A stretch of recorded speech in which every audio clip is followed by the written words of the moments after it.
Onward, Christian soldiers, marching as to war, with the cross of Jesus going on before. Christ the royal master leads against the foe. Forward into battle, see his banners go. Onward, Christian soldiers, marching as to war, with the cross of Jesus going on before. Oh, for a faith that will not shrink, though pressed by every foe, that will not tremble on the brink of any earthly woe, that will not murmur or complain beneath a chastening rod, but in the hour of grief or pain will lean upon its God. A faith that shines more bright and clear when tempests rage without, that when in danger knows no fear, in darkness feels no doubt. Lord, give us such a faith as this, and then whatever may come, we'll taste and hear the hallowed bliss of an eternal home. A charge to keep I have, a God to glorify, a never-dying soul to save, and fitted for the sky, to serve the present age, my calling to fulfill. Oh, may it all my powers engage to do my Master's will. Arm me with jealous care, as in thy sight to live, and O thy servant, Lord, prepare a strict account to give. Help me to watch and pray, and on thyself rely. Assured if I my trust betray, I shall forever die. Rise up, O men of God, have done with lesser things. Give heart and mind and soul and strength to serve the King of Kings.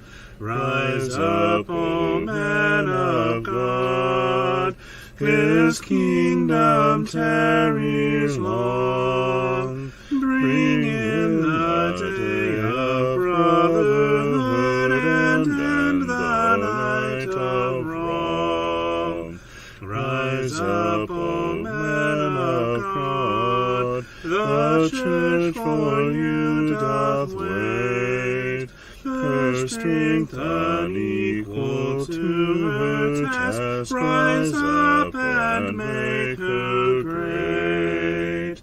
Lift high the cross of Christ, tread where his feet have trod. As brothers of the Son of Man, rise. rise up, O men of God.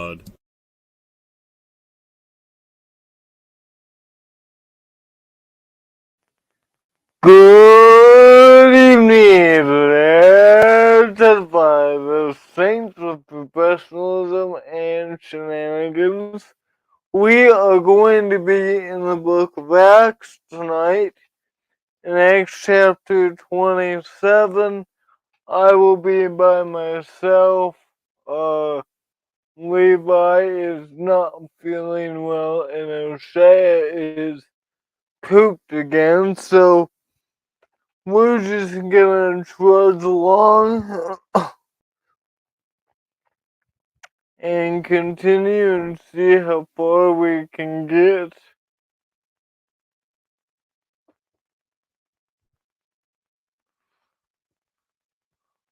Give me a few minutes to get everything set up here.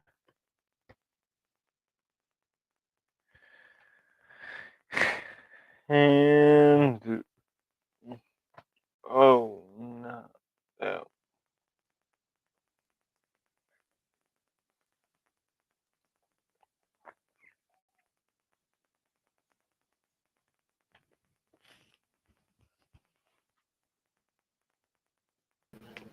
Howdy. Howdy.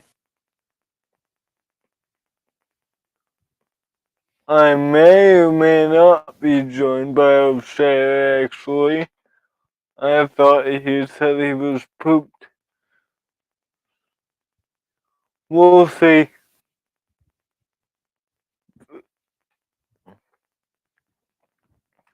Acts chapter 27, we'll get there shortly.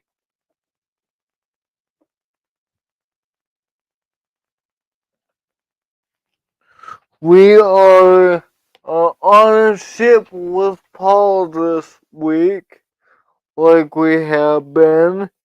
Paul is sailing to Rome, and there has been some difficulties with this trip. In verse 7, in verse 9,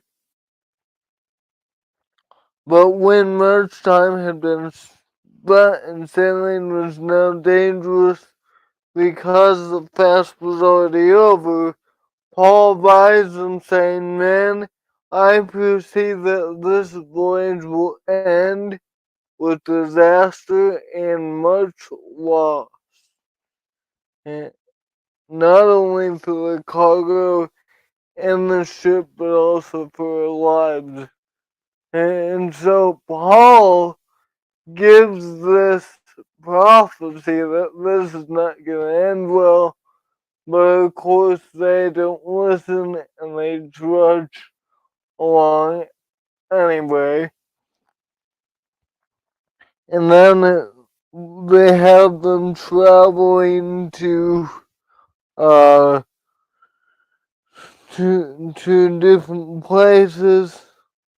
A great tempest arose, and uh there came a point where a great tempest arose, and there was a big headwind that they could not go forward, so that they hide under the island of Crete. And when we come down here, verse 17, when they had taken it on board, they used cables to undergird the ship, and fearing they should run aground to Cyprus sands, they struck sail, and so were driven. And so they're having some difficulty. They're hitting these banks in verse 17. And so it got so bad that in verse 20, they had no hope. They'd given up all hope. All hope was lost. The storm was so bad. They've given up hope. And so the picture is the storm that they're in has beat on them and beat on them and beat on them until they're hopeless. There's no light at the end of the tunnel. But then, verses 21 through 26, Paul says, look, I had a vision that I was going to go to Rome and that God would save me and you. The ship's going to be lost, but we will be saved. There's that hope. See, it's dangerous when sailors give up hope. When we give up hope, that's dangerous. Hope is what drives a man. But this storm was so bad that they had given up hope that they would ever be saved. And Paul encouraged them. Hey, okay. What's up? I see you were just announcing that Paul was having a wonderful cruise. Yes. By no Fierce means. winds are, fierce winds they're fighting against, and Paul encourages them and says, look, we must run aground on a certain island. There's an island up ahead, we have to make it to that island. Guys, we can't miss this one. We're going to have to destroy the ship in the process. But we can't miss this one. That's right. 27 to 38. Okie dokie. Please. I don't know how intelligible I'm going to be tonight, but I'm here. Okay, I thought it was just me. No, I can't leave you destitute like that. Okay, Not for 2 nights in a row. got it. So, how far was I supposed to read through? 38. 38. Yeah, Now, I think go ahead. I think we'll finish up this chapter tonight. Sounds good to me. Hopefully. Maybe. Depends upon how intelligible I get. That's right. Now, when the 14th night had come, as we were driven up and down in the Adriatic Sea, about midnight the sailors sensed that they were drawing near some land, and they took surroundings and found it to be 20 fathoms. And when they had gone a little further, they took surroundings again and found it to be 15 fathoms. Then, fearing lest we should run aground on the rocks, they dropped 4 anchors from the stern and prayed for day to come. And as the sailors were seeking to escape from the ship, when they had let down the skiff into the sea, under pretense of putting out anchors from the prow, Paul said to the centurion and the soldiers, unless these men stay in the ship, you cannot be saved.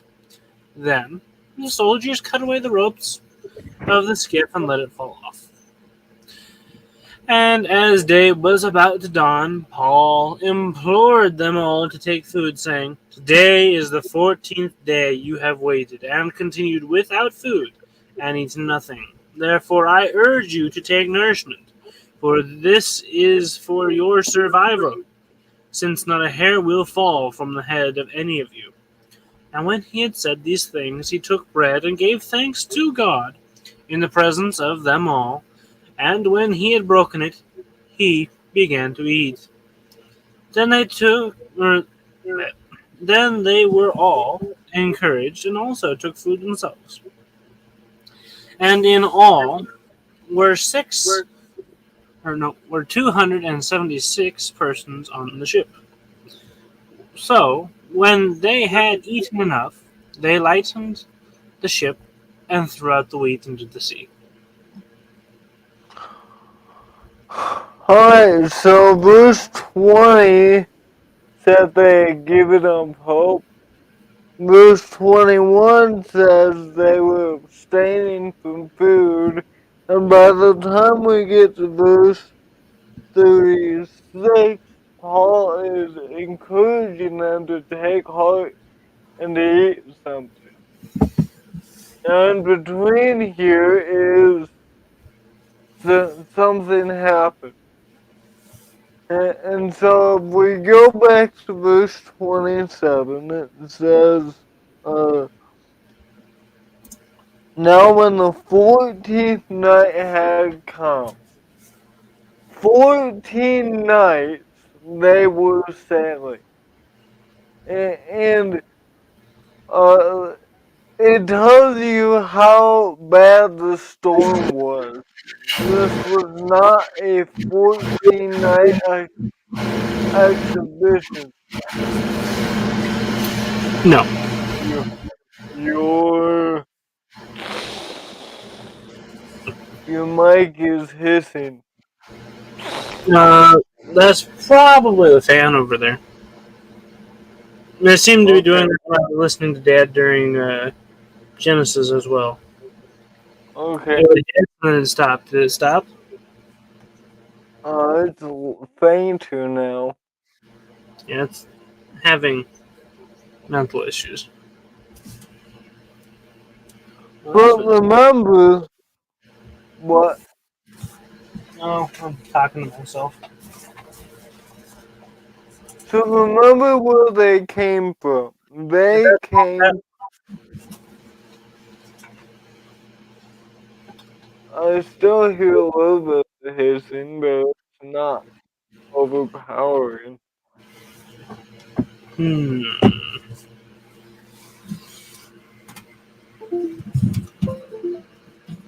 Wrong button. See, now you presented me with a problem I gotta fix.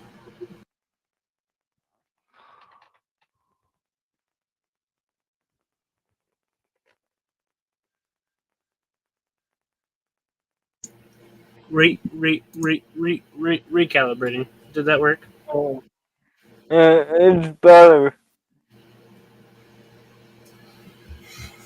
I, I think that's your normal. Oh, I think that's about normal now. Hmm. Okay. So, What were we doing? what we were remembering where they were coming from, and they were coming from Clouda, and if Claudia. no, there's no I. Clouda. Hmm. They came from here, if I can be intelligent enough to control what.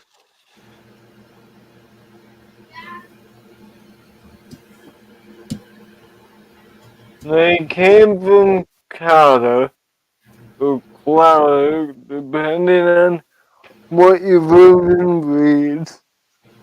And they're sailing to Malta, Where are they eventually. headed? Well, their ultimate goal is to get to Rome, but a uh they see an island, and we're going to see that the island's name is Malta, and in a little bit. And so where is Malta?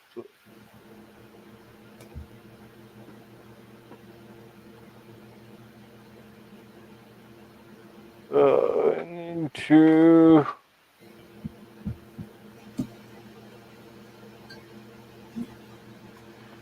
Let's see. Come here.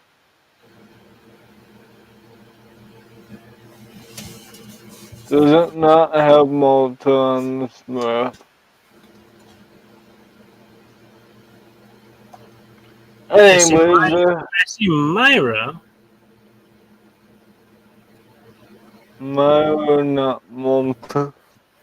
Nope. But they're going to Malta. Uh, and so if we go back to what the text says here, 14th night had come as they were driven up and down the Adriatic Sea. And does that, the map does not show that either. So we'll move on. About midnight, the sailors sensed that they were drawing near some land, and we're going to see that that was the land, the island of Malta here in verse. Let's see, verse. What does it name it? I think it names the island in 21, 28-1. And so they were coming on some land, and they took surroundings and found that they were 20 fathoms, and when they've gone a little farther, they took surroundings, surroundings again, and they were 15 fathoms. Now, the way that I understand that they measured a fathom is they would take a rope and maybe take the anchor and sink it down, drop it into the water, and whatever they would measure how far they were from land based on the level of the water on the rope, and the closer you got to the land, the shallower it was. Obviously, is that what you remember fathom being?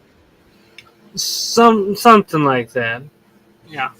I was gonna Uh, ask you. So, what's it mean when you have 20 fathoms and then you go a little farther and you have 15? That means the yeah, ground level under the water is rising. You're getting right. closer. You're getting closer to taller land.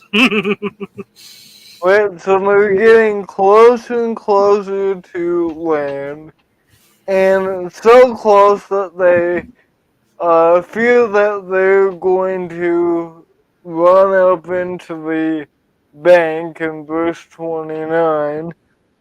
They Because drop remember, the it's nighttime. anchors. What?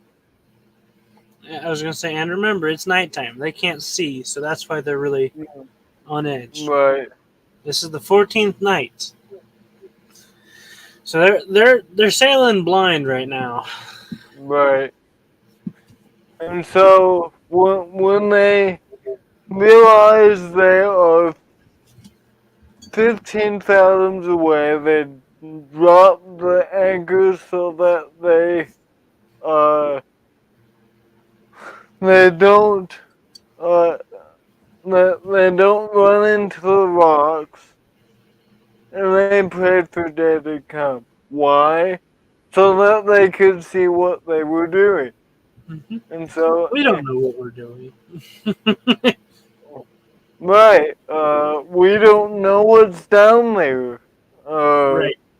Because You you never know if know, there's an underwater cliff or a sandbar or a sharp right, rock, or you really have no clue what you're coming towards. All as you know is that the ground level is going up and you're going flat. So eventually they're going to meet somewhere. right. And you'd rather see what's going on when you meet. That's right.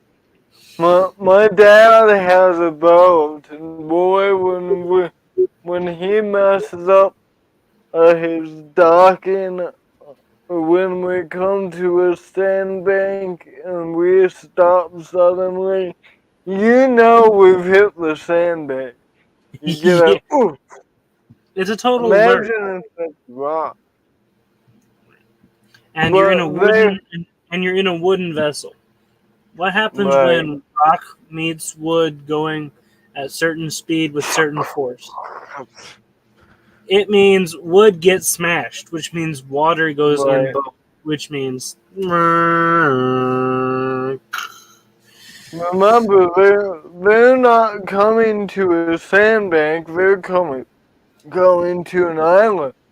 And so right. if you smash into that island, you may end up sinking. Or if you smash into a rock, it's the middle of the night, you may sink the boat. If the Well, rock's sharp enough and you hit it at the right angle. very often there are sandbars before reaching islands, but it depends upon what type of island it is. Some islands are all rock. Some islands have sand. Right, And as the waves come in and pull back, they separate and they separate harder rock and lighter rock, giving you this sandbar, which may just drop off into nothingness. It could go, 20 fathoms down from the sandbar. You step off the sandbar and you're sinking right, because all of a sudden that's where the water separated all that sand. There's a deep groove there because the other water comes around. You never know what's going on underneath the water. So you could be right. headed for a sandbar, or you could be headed for a rock, or you could be headed for a rocky sandbar. That's right. All as So they they knew, stop. all as they knew is they didn't like where they were headed without seeing where they were headed. Yeah. So they stopped and prayed for day to come. Uh, I will say that this journey has, I think, made an effect on the sailors. Paul is talking about the God who is going to deliver them, and now they are praying. I don't know if they're praying to that God that Paul is talking about, but they're praying for day to come. Uh, and so, verse 30 now, and as the sailors were seeking to escape from the ship, when they had let down the skiff into the sea under pretense of pulling out anchors from the prow. We need to define some terms. What is a skiff? A skiff? Yeah, A skiff is a rowboat. right. It's a side boat that they would have, right? Basically, to put it into most people's terms, it's a rowboat. That's what the skiff is. It's a secondary boat that big boats carry so that you can get from shore to big boat, shore to big boat with supplies and people, or if you have to go around big boat and repair something. Right. In this case, drop. Uh, So they drop down a little boat. Let's see. yeah, in the KJV it just says boat. And when they had let down the boat into the sea, so it's just a smaller boat that they carry on the big boat. Right. So they're preparing for landing. They're preparing their exit. They're letting the anchors under pretense of putting out anchors from the prow. Now what's the prow? Prow is the very prow. I don't remember if that's the front or the back of the boat. It's one or the other. You have the stern and you have the prow. One's the front. All right, prow is the foreship. That's the front of the ship. So they let down this little boat into the sea, and then they cast anchors out of the front of the boat. Why? To keep themselves from moving, to hunker down, right? Verse 31, Paul said to the centurion and the soldiers, unless these men stay in the ship, you cannot be saved. Look, they, they're kind of wanting to jump ship, and Paul's like, I told you, you gotta stay in the ship to be safe. See, It's going to be shipwrecked. They're about to let themselves off early here. They got the rowboat out and the anchors down, and Paul says, no, stay in the ship. yeah. Um, in verse 30, quite simply, the sailors are trying to escape. Right. They're done being underneath the soldiers' command. Right. And so the word pretense here means they're pretending. We're going to go put down anchors from the prow, okay? Okay, everyone get in the boat. We're going to go put those anchors out there. No. Remember, it's still dark. They're still waiting for day to come. Right. And so these sailors are going to jump in the skiff and then row away and say bye-bye. And Paul says, no. Paul looks at the centurion and the soldiers and he goes, guys, if those men don't stay here, we're not going to make it out of this alive. Or at least you aren't. Right. Right. So then what the soldiers do? Just cut off their escape route. I kind of picture this being a quick rush before the sailors jump in the boat. The soldiers run up there and they cut the ropes off the skiff. Nope, not happening. We're making out of this alive. That's right. The prophecy was going to be true. All of you will be verse. Let's see.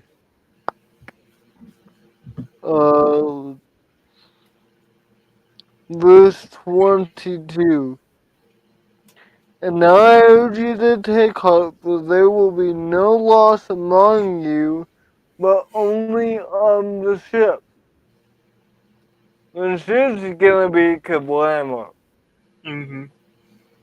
They're going to live. And verse 24 says that God has granted you and all those who sail with you. That's God's plan. Everybody stays on the ship. You're going to lose the ship, but you guys will get off then. Be safe. And these men are trying to say, no. This is probably the worst phrase you could tell a captain. You have to charge your ship onto the ground. That's going to inevitably damage the prow, the hull. It's going to ruin the ship. Right. Yes. You know. So now we know how the ship is going to lose its life, or as set up here. That's right. Only of the ship. Only the ship is going to fail, not make it out of this alive. And we see how. It Right. says it right here. It's going to get run aground. It's going to be stuck there. It's going to be useless after this. Which Right. means we have one shot to do this correctly, guys. And you see why the sailors were a little sketchy? They got one shot to Yeah. do this. He's going to crash. What type of idiot's going to crash the ship into the island? Nah, I ain't staying on this thing. You can Right. see. Yeah, you can see why they were a little Yeah. convinced to escape. You know, guys, And I think we have a Paul, higher. I think we have a they, higher chance of surviving if we get out of here. they That's what. probably think Paul's on loony pills already. You know, I believe in my God. He's gonna save us. He's not. They have gods, and they're like, okay, Paul's God is gonna save us. No way. We're going to, uh, we're gonna take matters into our own hands. They didn't believe in Paul's God. I can just picture the chatting in between the two sailors, and the centurion. They believe with this guy. This guy, he said he had a vision. No, this ain't Right. happening. No way. Mm-mm. You can just see the chatting going on amongst the sailors. Remember, that was in the darkest time, and nobody had eaten. So what are they thinking? Mutiny is at Paul, foot. right? And Paul must be delusional for not eating. He thinks we're gonna be alive, and we're about to crash. We're getting out of here. But the centurions caught the ropes of the skiff, let it fall off. The escape route is no more. I'm sure that probably made a lot of sailors very sad. Yeah. I love that boat. Now it's gone forever. There goes our way off, you know. And so as day was about to dawn, Paul implored them all to take food. Take goods. They have been fasting, saving their resources. They didn't know how long they would be on the ship. It's a bad storm. Today is the 14th day. You waited and continued without food. You haven't eaten anything. Therefore, I urge you to take some nourishment for you. I urge you to take some nourishment, for this is for your survival, since not a hair will fall from the head of any of you. Repeating the promise from God. Mm-hmm. Those with him would be saved, and Paul says, now you're gonna need some strength to carry on. Eat something. Nobody's going to, nobody is going to perish. And let me just say this, 14 days without eating, 2 weeks. That's 2 weeks. How strong are you after 3 days of no food? Just 3 days. You think you're as strong as you could be, O'Shea? After 3 days, day 2 is the hardest day of not eating. After day 3, you're kind of at a middle point where you don't feel as good as you normally do, but you're feeling better than you did at day 2. And after that, you've rewired your brain to the point where food isn't as necessary.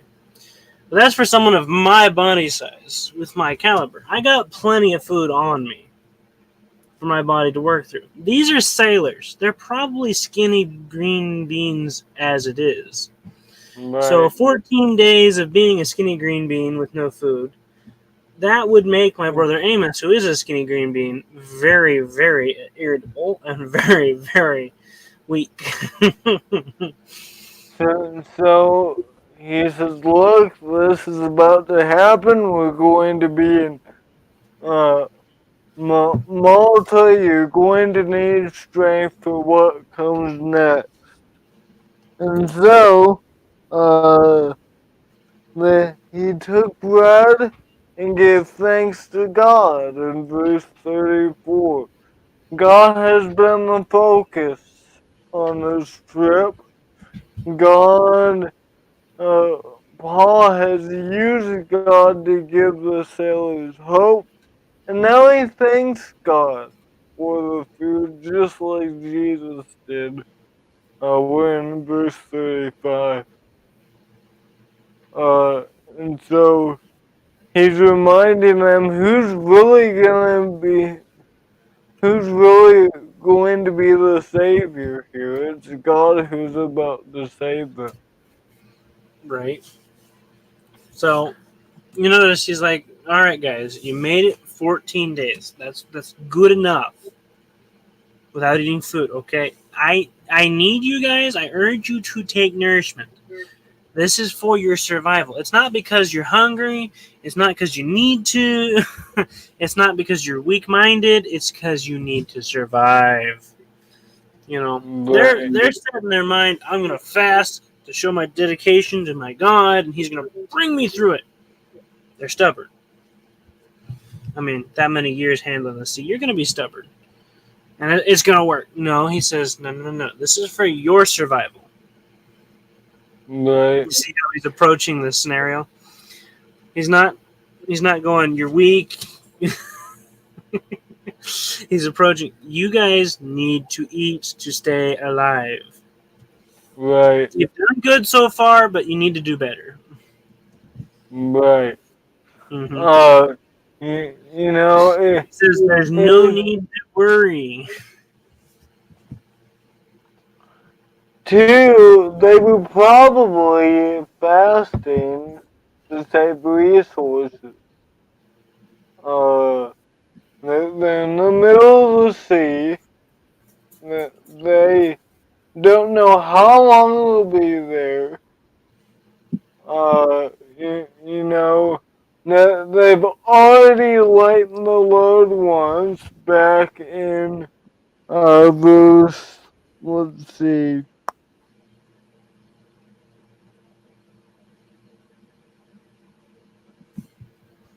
Where was that?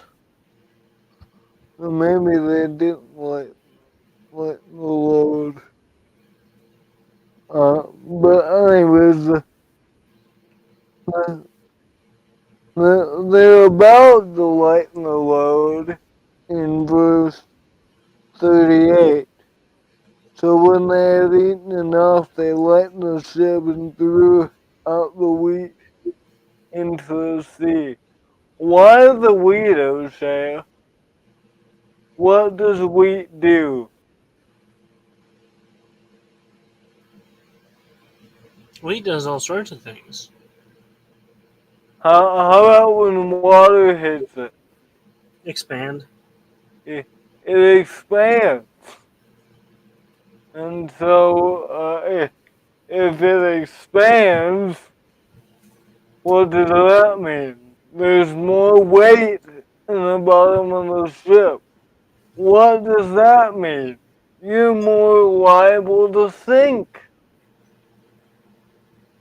And so they get rid of the grain in verse 38. When I we have, suspect. I suspect after their first throwing on lightening the load, which was probably heavier things. I suspect they left the wheat behind as last because wheat equals bread. right.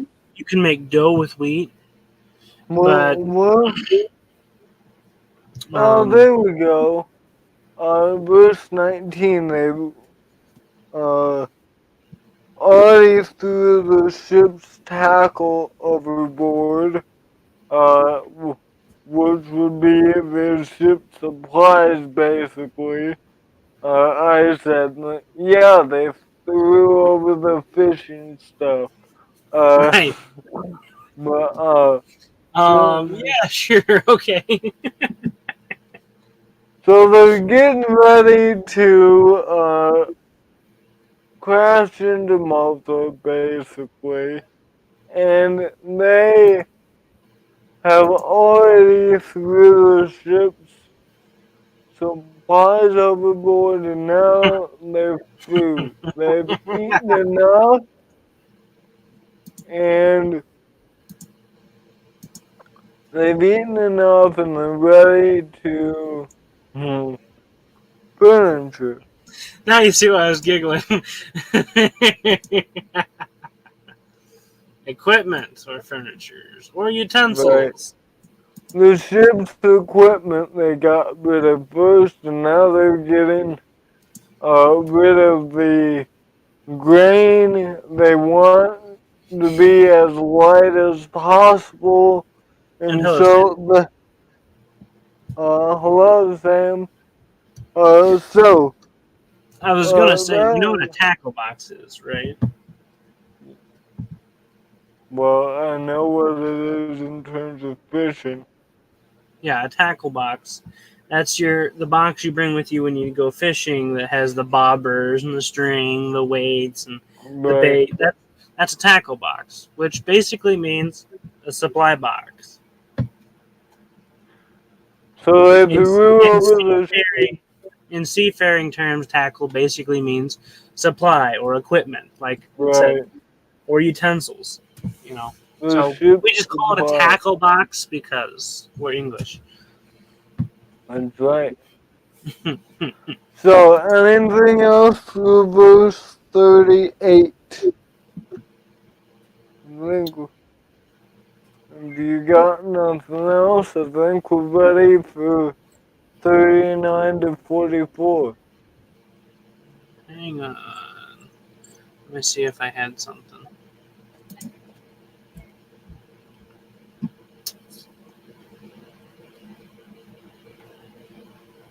I was gonna strike. You notice he blesses, or he takes the bread and he gives thanks and he breaks into it and he begins to eat. He doesn't wait for them. He sets an example. Eat. So they all like, Yeah, well, they're all like, he's eating. All right, that's right. fine. So after they'd eaten, which means they had bread, they threw the wheat into the ship, Right. into the sea.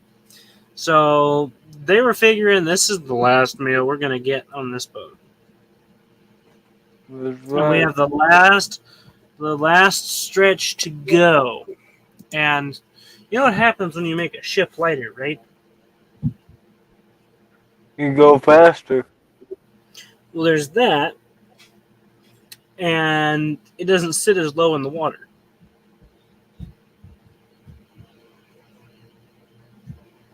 When there's less weight in the ship, it starts to move upward, so it's not sinking as deep in the Right. water. And so a ship that is lighter is able to get closer inland because it's not as deep in the water. Yeah. Good. Yeah, So because it's not. they're getting ready to run this aground as close to shore as Right. they possibly can. Because they're gonna have to swim for it, and now they don't even have the side boat to help them. Uh, I imagine they don't plan on swimming so much, but right. they're So, gonna crash it on green grass. so let's read about the shipwreck. How far down through I go? End of chapter or Through what? the end of the chapter. Alrighty. When it was day, they did not recognize the land, but they observed a bay with a beach onto which they planned to run the ship if possible. And they let go of the anchors that left them in the sea. Meanwhile, in the sea. Meanwhile, loosing the rudder ropes, and they hoisted the mainsail to the wind and made for shore. But striking a place where two seas meet, they ran the ship aground, shrimp, ship aground, and the prow stuck fast and remained immovable. But the stern was being broken up by the violence of the waves, and the soldiers' plan was to kill the prisoners lest any of them should swim away and escape. But the centurion, wanting to save Paul, kept them from their purpose, and commanded that those who could swim should jump overboard first and get to land, and the rest, some on boards and some on parts of the ship. And so it was that they all escaped safely to land. Happy ending. And so when it's day, they didn't even recognize the land. Things look different when it's day as opposed to how things look at night. I got that firsthand when I went to Iowa, and I saw nothing of Guthrie, Iowa until the next morning because it was night. And so that's what's happening here. Was that a new But, occurrence for you? no, but they flew to Baby's the beach, so they have a plan. They want to run it into the beach, if possible. Now that would be a lot smoother than just running into some rocks on the side of Malta Right. Rather than a cliff or, yeah. or a cliff, yeah. And they let go the verse 40. They let go the anchors and left them in the sea. They're losing weight. Meanwhile, That losing references the the point. Go ahead. what? I was going to say, that continues with my point on a lighter boat sits farther up in the water. That's right. They cut those ropes. They weren't pulling that anchor back on that boat. Nope. They were done with Meanwhile, the boat. they looks like they lost the rudder too, and they hoisted the mainsail to the wind and made for shore. But striking a place where two seas met, they ran the ship aground, and the prow stuck fast and remained immovable. So it looks like, if I understand what's happening, they didn't quite make their aim for the island they were aiming for, but they did stick the ship someplace in the island. Am I reading that right? Well, basically, a place for two seas meet is going to deposit a lot of sand and rubbish right there. That's a seam. It's going to leave a lot of sand and rubbish. So they're aiming for that bay, and they open the mainsail, catch full wind, and they're going straight for it. And basically, they run the ship aground, but not on land. It's on a sandbar. Right. So, And we can prove that because they had to swim to land. So they right. got as close as possible to the island. Technically, they landed on the island, but it was the part of the island that was below water. Right. They run it aground basically on a sandbar where two seas meet. So they apparently did a good job because it remained immovable. But the front of it was broken up by the violence of the waves. No, no, And no. so by the stern is the front of the ship, right?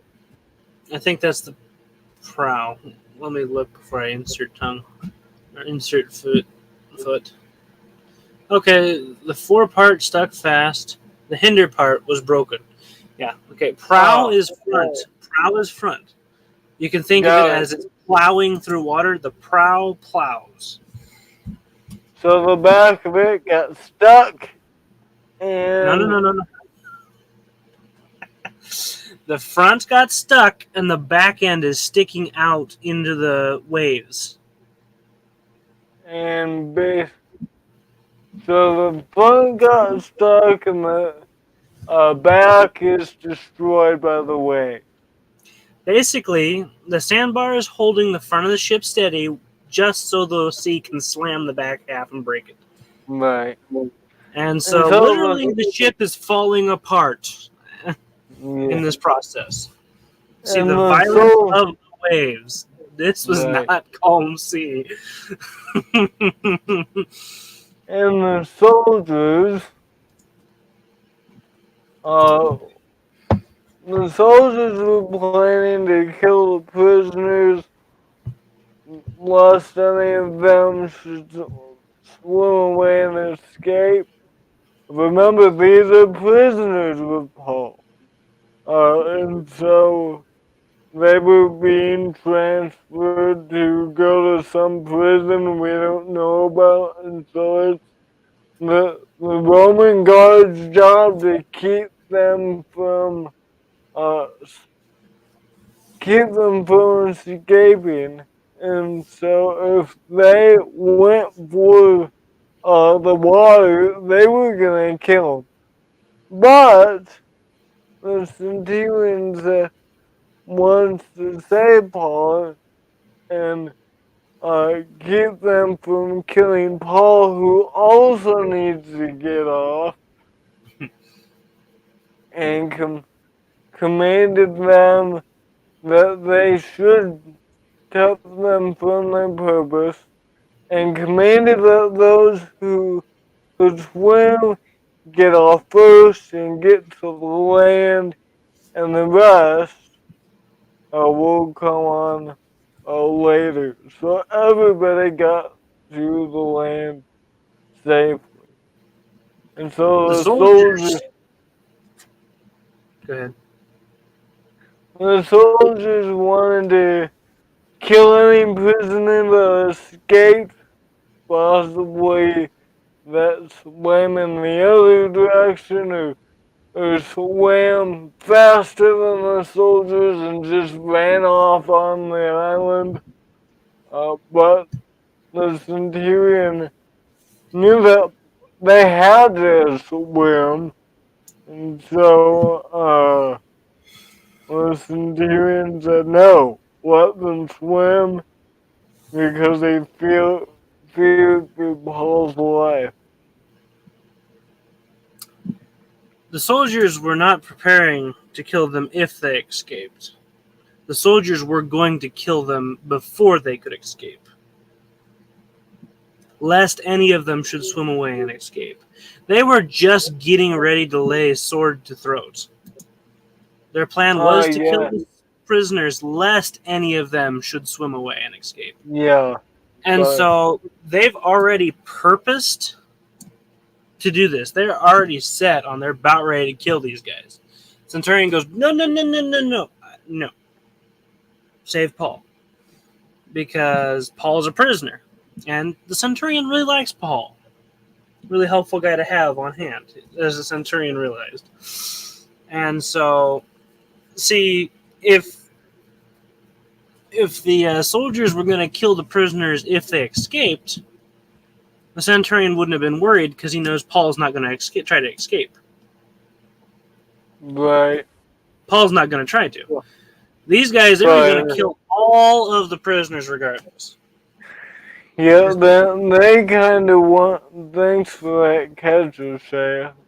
they kind of wanted to shortchange their job and not deliver the prisoners, just kill them all. But Well, the you city, remember the punishment for prisoners escaping in the Roman system, right?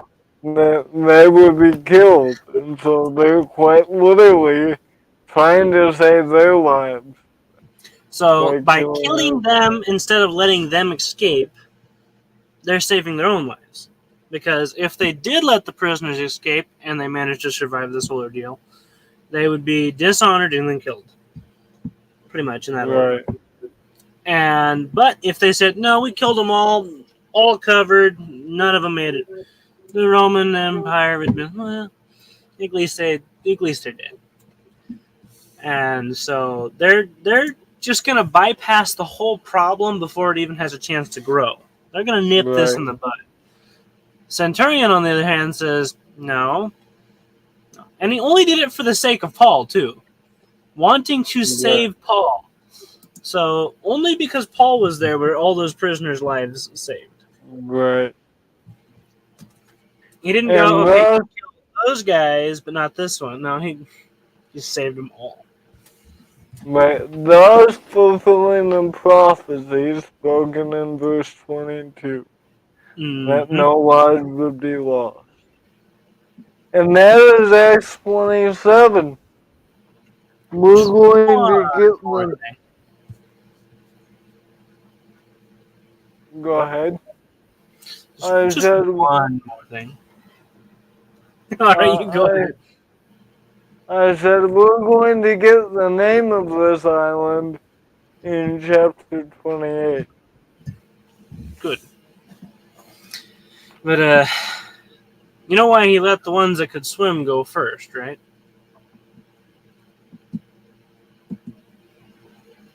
No. Commanded those that could swim should jump overboard first and get to land, and then the rest on boards and pieces of the ship, so that they all escape safely to the land.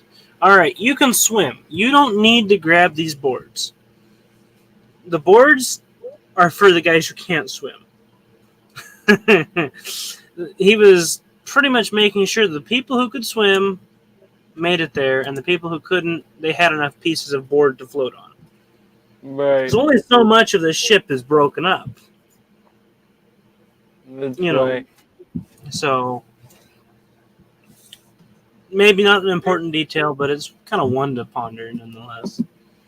Yeah. And he can That's a watch good point. the guys who are swimming, watch them while they get over there. Then he can watch the guys who are floating, and that kind of Right. helps keep everyone two separate groups, so they're not conglomerating and then fleeing. You know. Right. That's a good point. Well, thank you all for being here. We will begin the next chapter next week. The final chapter in the book of Acts. So we only got a few more weeks left in the study. Yeah. Thank you all for being here. And remember, here at CEM, we want to do three things. We want to glorify God, edify you, His saints, and answer any spiritual questions you may have. Thank you all, and God bless. Thank you all for being here. Good to see you, Sam. Good to see you all. Till we meet again. God bless you all. Love you. Stay safe. Don't have Paul's cruise adventure. Not good. Love you. Bye bye.